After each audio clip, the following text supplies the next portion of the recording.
Olá, pessoal. Espero que todos estejam bem.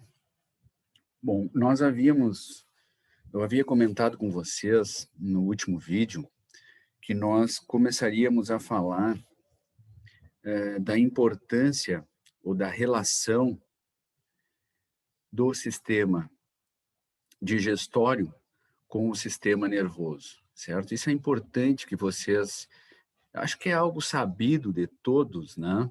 Mas é importante que vocês lembrem e por isso eu vou começar a abordar esse assunto hoje e nessa transparência que vocês estão vendo aí projetada, isso já começa a ser exemplificado, ou seja, essa relação, né, entre esses dois sistemas, que na verdade são indissociáveis, inseparáveis, tá?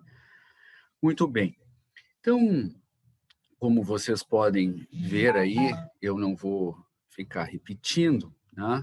Mas eu chamo a atenção de vocês que existem três conceitos que eu trouxe aqui de novo como exemplo, né? Para a gente começar a conversar sobre essa relação entre esses dois sistemas. Então, algo que é conhecido por todos nós, né? Que é a fome. Essa sensação de fome que nós temos, ela, digamos assim, é reconhecida ou ela é gerada, tá, numa parte do nosso encéfalo, e esta parte do encéfalo, nós já conversamos sobre ela lá na fisiologia A, quando nós falamos no sistema endócrino, tá? Vocês já sabem também que o sistema endócrino tem uma relação muito grande com o sistema nervoso, aliás, como todos os outros sistemas do nosso organismo, são controlados pelo sistema nervoso, né? Mas lá na fisiologia A, quando nós falamos no sistema endócrino, nós conversamos bastante tempo sobre o hipotálamo, certo? E lá eu lembro que eu falei para vocês que falar sobre o hipotálamo do ponto de vista endócrino é apenas uma das funções que o hipotálamo possui. Tá? E hoje, aqui, a gente cita outras funções que o hipotálamo possui, além daquelas que nós já tínhamos visto. Então, essa sensação de fome, ela é gerada, ela é reconhecida lá no hipotálamo. Tá? Depois a gente vai falar um pouco mais sobre o hipotálamo. Bom, e o que é essa fome? Um conceito clássico de fome, né, é a necessidade que a gente tem do alimento. Então, todos nós sabemos, especialmente aqueles que têm uma alimentação regrada, né, durante o dia, nós sabemos que quando começa a se aproximar a hora que nós estamos acostumados a comer, a gente então tem essa necessidade, esse sentido, né, essa sensação despertada no nosso cérebro e a gente começa então a buscar o alimento, certo? Então, isso é importante que vocês saibam. A fome, existe um centro nervoso da fome que é localizado lá no hipotálamo. Evidentemente que este centro nervoso da fome, ele recebe informações não apenas vinda lá do sistema digestório, né? Mas ele recebe informações do sentido da visão, recebe informações do nosso olfato, da nossa audição, certo? E, obviamente, de substâncias que estão circulando na nossa corrente sanguínea e que, eventualmente, né, após algumas horas da última alimentação, essas substâncias começam a baixar e isso então desencadeia ou estimula esses centros hipotalâmicos responsáveis pela sensação de fome. Um exemplo dessas substâncias circulantes é a glicose, né? Quando os níveis de glicose na nossa corrente sanguínea, ou seja, a nossa glicemia, né, ou a glicemia, começa a diminuir, e isso tem uma variação de indivíduo para indivíduo, mas, né, quando ela começa a diminuir, nós então começamos a querer buscar o alimento, né? Eu sempre brinco que existem algumas etapas, né, desta sensação de fome, e existe uma fase da irritabilidade, né, que a gente começa a ficar irritado e que a gente precisa comer, né? Não é verdade? Isso acontece com todos nós, né? Então, naquela fase em que nós já estamos irritados, assim, que eu preciso comer alguma coisa, né? Aquele momento, os níveis de glicose já estão diminuídos na nossa corrente sanguínea, e ali já começa a falar o nosso instinto animal, né? Eu preciso buscar o alimento de qualquer forma, certo? É apenas um exemplo, né? Mas que todos nós vivenciamos aí quase que diariamente, tá? Existe uma outra sensação que também, assim como a primeira, exemplifica essa relação, né? Sistema nervoso, sistema digestório, que é algo menos conhecido, mas que existe também, e talvez, ou provavelmente, vocês já tenham ouvido falar, acho que eu mesmo falei, que é a sensação de saciedade, né? Que é, digamos assim, o oposto da fome, né? Após nos alimentarmos, no momento em que nós nos sentimos saciados, ou comumente satisfeitos, né?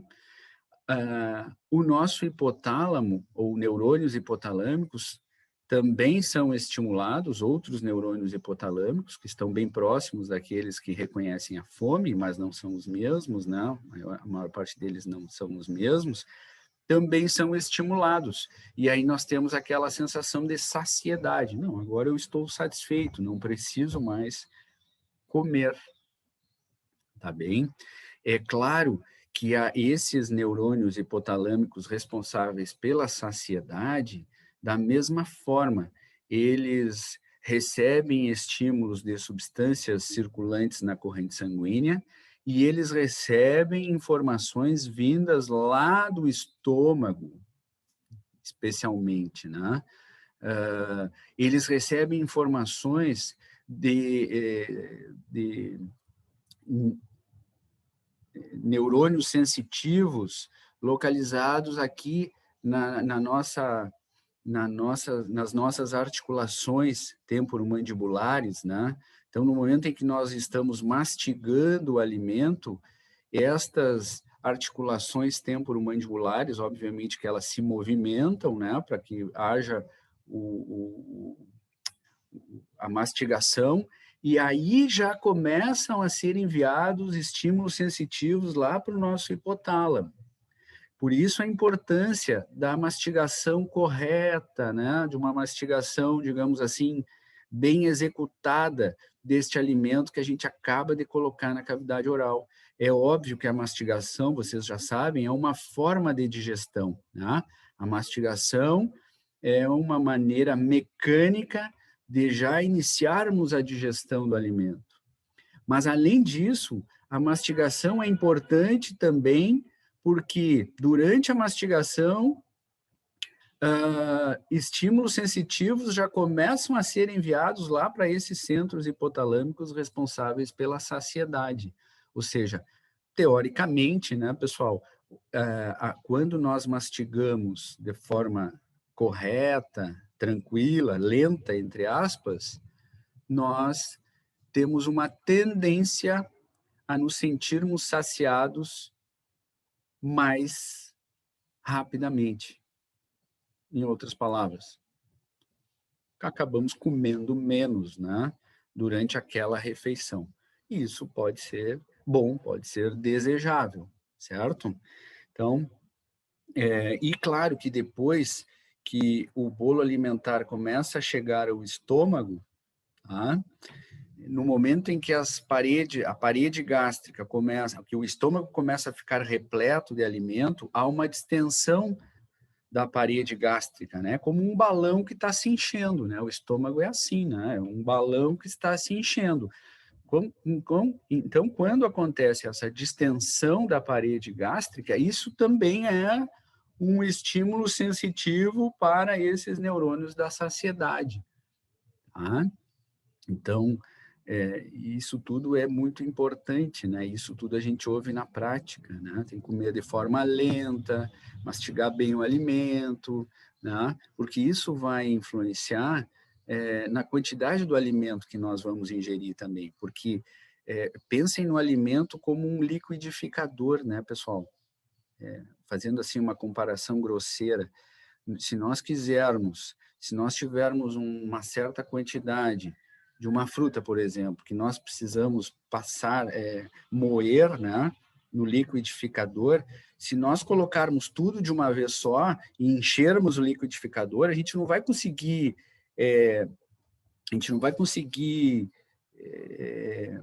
degradar, né, da forma correta, a gente não vai conseguir liquidificar, a gente não vai conseguir moer, né, ou triturar, esse era o termo que estava me faltando, a gente não vai conseguir triturar da forma correta, né, o liquidificador não vai dar vencimento.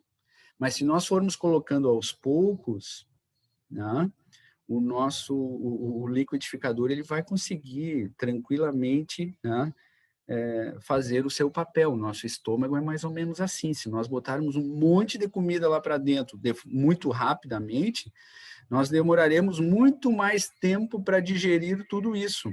E provavelmente vamos ingerir muito mais, né? Porque a gente encheu o estômago e não deu nem tempo dessa parede gástrica ir gradualmente se distendendo e já enviando estímulos lá para o nosso hipotálamo, né? Foi tudo de uma vez, brão, encheu o estômago, a parede distendeu, mas quando manda estímulos lá para o nosso hipotálamo, a gente já está com o estômago cheio e, bom, daí a gente vai ter que dar um jeito de digerir tudo aquilo, né? Então, isso é a importância da mastigação correta, de uma alimentação num tempo adequado, né? De forma tranquila, isso tudo é importante, né? E um outro exemplo é que quando nós comemos, assim, isso aí talvez varie um pouco, mas às vezes a gente come, não está muito tranquilo, come porque está com fome, que tem que comer e aquela comida, né, não desce bem, entre aspas, né? Muito bem. Então, fome e saciedade, conceito clássico é esse que vocês estão lendo aí, e são duas sensações reconhecidas lá no hipotálamo, tá? Por centros hipotalâmicos. Depois eu vou mostrar uma foto do hipotálamo para vocês e a gente volta a falar um pouco mais sobre isso. Existe um terceiro conceito que vocês estão vendo aqui nessa figura e que é interessante e é mais um exemplo, né, para esse início da nossa conversa entre a relação entre esses dois sistemas. Quando nós temos o desejo de comer alguma coisa, né, isso não é exatamente fome. E todos nós vivenciamos isso quase que diariamente, ou seja, após o almoço, por exemplo, né, que é mais ou menos o momento em que nós estamos agora. Então, após o almoço, nós estávamos com fome, nós comemos e agora nos sentimos saciados. Tanto é verdade que alguém pode ter nos oferecido mais um pouco daquele alimento, mais um pedaço de carne, mais um pouco de massa, ou enfim, qualquer coisa, né? E ele disse, não, obrigado, eu estou satisfeito, estou saciado. Daqui a pouco aquela pessoa aparece com um doce, um pudim, né? Um pudim, que maravilha, né? Um pudim. É sacanagem falar de pudim agora, né? E aí, quase que instantaneamente, disse, não, mas o meu cérebro, não, mas depois que eu vi aquele pudim, que eu senti o cheiro daquele pudim, às vezes eu me lembro, puxa vida, faz 5 anos que eu não como um pudim, né? Olha só esse cheirinho, parece o pudim que a minha mãe fazia, que a minha avó fazia, e a gente volta no tempo, anos, né? Anos e anos. Eu sou capaz de sentir o cheiro de algumas comidas, assim, que a minha mãe fazia há mais de 30 anos e parece que foi hoje, né? Então, a gente tem muito viva essa memória olfativa, né? Mas, enfim, e aí eu não quis mais o alimento, porque eu não estava com fome, eu já estava saciado, mas o pedaço de pudim eu vou comer. Eu vou comer. Então, isso é um exemplo de que a gente vai ingerir aquele pudim, não porque nós estamos precisando, não porque os níveis de determinadas substâncias na nossa corrente sanguínea estão baixos. Não, pelo contrário. A gente vai ingerir aquele alimento, ou no caso, aquela sobremesa, né? Por várias razões, mas não porque a gente está com fome, né? Por várias razões. Isso, na verdade, é o que vocês estão vendo que eu coloquei aqui, isso nada mais é do que um desejo. Tá? Nada mais é do que um desejo, e esse desejo é físico, porque eu vi, eu senti o cheiro, tá? Ou por uma questão emocional. Né? Olha, sempre que eu estou, né, alguém pode pensar, isso acontece muito comigo, sempre que eu estou numa determinada situação, ou eu estou chateado, ou estou nervoso, ou estou triste, eu como uma barra inteira de chocolate em 5 minutos. Isso é uma questão emocional, né? É uma questão emocional. Mas isso não é exatamente fome, isso é o apetite. Tá? E como esse desejo, muitas vezes, está ligado, na maioria das vezes, a uma questão emocional, né? Seja alguma lembrança, seja alguma situação adversa que a pessoa esteja enfrentando, né? Esse tipo de estímulo, digamos assim, é reconhecido no sistema límbico. Tá? No sistema límbico. Então, as nossas emoções, elas são muito relacionadas com o nosso sistema límbico. Tá? O nosso sistema límbico, ou o sistema límbico, na verdade, é constituído por diferentes regiões do nosso encéfalo. Tá? Depois vocês deem uma olhada no que é o nosso sistema límbico, quais as funções do nosso sistema límbico. Vocês vão ver que o sistema límbico não é uma única parte do nosso encéfalo, né? Ele não está restrito a uma única parte, ele é formado por diferentes porções do nosso encéfalo, certo? Mas, invariavelmente, está relacionado muito, muito a questões emocionais. Então, isso é o apetite. E essa é a diferença entre apetite e fome. Tá? Isso é importante que vocês, talvez até já tenham ouvido falar nisso, mas é importante porque é um ótimo exemplo, esses três conceitos são bons exemplos dessa relação, né? Dessa relação que existe entre a fisiologia do sistema digestório e o sistema nervoso como um todo, certo? Muito bem. Continuando a nossa conversa, deixa eu passar aqui a figura. Um outro exemplo entre esta relação entre sistemas, deixa eu pegar minha caneta, tá. É o que vocês estão vendo aí, que eu identifiquei como reflexo de deglutição. Lembrando um pouco do sistema nervoso,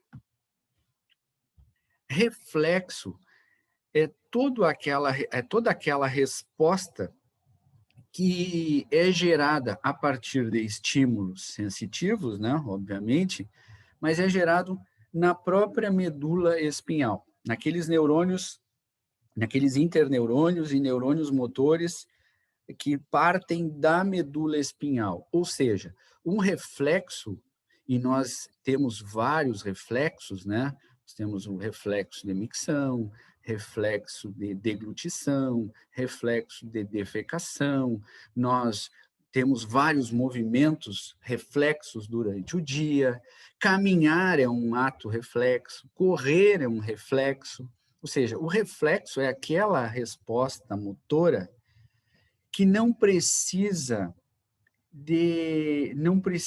muita análise, não precisa pensarmos muito a respeito, não precisamos elaborar muito aqueles estímulos sensitivos para emitirmos uma resposta. Não. Essas respostas que nós elaboramos os estímulos sensitivos e que pesamos se vamos fazer ou se não vamos fazer, como vamos fazer, isso demanda tempo e isso, na verdade, são respostas motoras raciocinadas, né? A gente raciocina para tomar, para responder de forma motora. Mas o reflexo não dá, não tem todo esse tempo de reflexão. O reflexo é bateu e voltou, bateu e voltou. Né? Então, sempre que a gente percebe que um objeto vem na direção do nosso rosto, por exemplo, a gente leva um susto, a gente faz um movimento rápido, brusco, sem raciocinar, né? Pô, tu derrubou o copo aqui, foi sem querer, eu me assustei, fiz um movimento e derrubei o copo. Isso tudo são arcos reflexos, que a gente chama, né? Ou simplesmente reflexos medulares. Tá? E a gente não precisa pensar muito. Tá? Caminhar, como eu disse, é um reflexo. Para eu começar a caminhar, eu penso. Aí eu dou o primeiro passo de forma raciocinada. Não, eu vou dar o primeiro passo. A partir daí eu vou caminhando e eu não preciso pensar, eu estou caminhando, eu estou caminhando, eu estou caminhando. Não, eu simplesmente vou caminhando e posso ir conversando, posso ir pensando em outra coisa, eu estou caminhando. Ou seja, caminhar é um reflexo. Né? Aí eu encontro um buraco na minha frente, aí eu sei que não, eu tenho que dar um passo maior, eu preciso desviar desse buraco, senão eu vou cair no buraco, vou pisar, né? Vou molhar meu sapato e tal. Então, nesse momento que eu parei, pensei, vou dar um passo maior, ou vou desviar, aí sim eu estou raciocinando novamente. Mas depois que eu passo o buraco e eu continuo caminhando, eu estou de novo no reflexo, né? Eu estou no automático, digamos assim. Correr é a mesma coisa, tá? Muito bem. Então, isso é um reflexo. E nós temos vários reflexos, tá? Muito bem. O reflexo de deglutição é um reflexo. Ou seja, nós não precisamos pensar muito para deglutir, né? Podemos até fazer isso de forma raciocinada, mas normalmente o que acontece após mastigarmos o bolo alimentar é que nós pressionamos. Deixa eu pegar uma cor aqui que ressalte melhor. Então, nós pressionamos o bolo alimentar, que está representado aqui na figura, né? Nós pressionamos contra o palato mole, certo? A língua, né? Com o auxílio da língua, nós pressionamos esse bolo alimentar contra o palato mole. Isso manda estímulos sensitivos para a nossa medula. De lá vem uma resposta motora, certo? Que não é raciocinada. Faz com que aí a gente passa para a figura 2, aqui faz com que haja um fechamento da epiglote, né? Vocês estão vendo a epiglote representada aqui, ó. A epiglote se fecha para evitar que aconteça uma falsa via, ou seja, que parte deste bolo alimentar vá para as nossas vias aéreas, né? E quando acontece, a gente diz, me afoguei, a gente tosse, né? Para expulsar esses fragmentos de alimento que entraram nas nossas vias aéreas. A tosse é para expulsá-los, né? E a gente tosse e diz, eu me afoguei, né? Quando a gente está comendo muito rápido, ou quando a gente está comendo um alimento muito seco, né? Esfarelado, assim, que se esfarela muito durante a mastigação. Eu, por exemplo, não consigo. Eu como, né? Se estiver com fome, eu como. A minha mãe sempre dizia assim, tu não gostou, é porque tu não está com fome. É mais ou menos assim. Então, eu como. Se tiver que comer, eu como sem problema nenhum. Aliás, não lembro de alguma coisa que eu não como. Mas se eu puder evitar, digamos assim, essas bolachinhas, alguns chamam de biscoito, né? Bolacha de polvilho, por exemplo. Os meus filhos adoram. Eu não consigo comer muito. Se tiver que comer de novo, eu como. Aliás, eu como em seguida, mas eu não gosto muito. E às vezes eu me afogo, né? Eu me afogo, porque é um alimento, né, bem, após a mastigação, fica bem esfarelado, né? E isso, às vezes, faz com que haja, digamos assim, uma falsa via, né? E acabo me afogando, e tossindo, e etc. E tal. Bom, mas o fato é que, no momento em que a epiglote se fecha, né, isso por estímulos motores, o esfíncter esofágico superior, como está aqui, relaxa. Né? O que é um esfíncter, pessoal? Vocês devem lembrar na anatomia, né, que o esfíncter ele é uma musculatura que fecha algum orifício. Né? Então, o nosso esôfago ele tem esse esfíncter, né, superior, e depois que ele encontra o estômago, a chegada dele lá no estômago, do esôfago com o estômago, também tem um outro esfíncter, né, que é o cárdia lá, certo? Alguns chamam de esfíncter esofágico inferior. O fato é que esse esfíncter esofágico superior relaxa para que o alimento, então, possa passar para o esôfago. Aqui está o bolo alimentar, né, já no esôfago. E no momento em que o bolo alimentar chega ao esôfago e a parede esofágica se distende, né, são gerados estímulos sensitivos, é gerada uma resposta motora que faz com que a musculatura esofágica contraia e relaxe, ou seja, que seja gerado o movimento peristáltico esofágico para auxiliar a passagem do bolo alimentar pelo esôfago e a sua chegada no estômago. Tá? Então, esse bolo alimentar aqui, ele está indo em direção ao estômago. Então, além do movimento peristáltico esofágico, é claro que a força da gravidade também auxilia, né? Ou seja, para baixo todo santo ajuda, é mais ou menos assim. Então, esse bolo alimentar vai chegar ao estômago. Eu acho que eu falei isso no vídeo anterior, repito agora, por isso a importância de nós comermos numa posição correta, né? Sempre que nós comermos deitado, nós teremos talvez uma certa dificuldade, alguns pelo menos, uma certa dificuldade em deglutir o alimento, né? E porque nós perdemos parte da força da gravidade se nós estivermos comendo deitado, né? Então, comer deitado não é, digamos assim, não é aconselhável, né? Não é aconselhável, até porque vocês não vão deitar na mesa, né? Certo? Então, não é o ideal. Muito bem. Então, esse reflexo aqui, o movimento peristáltico, são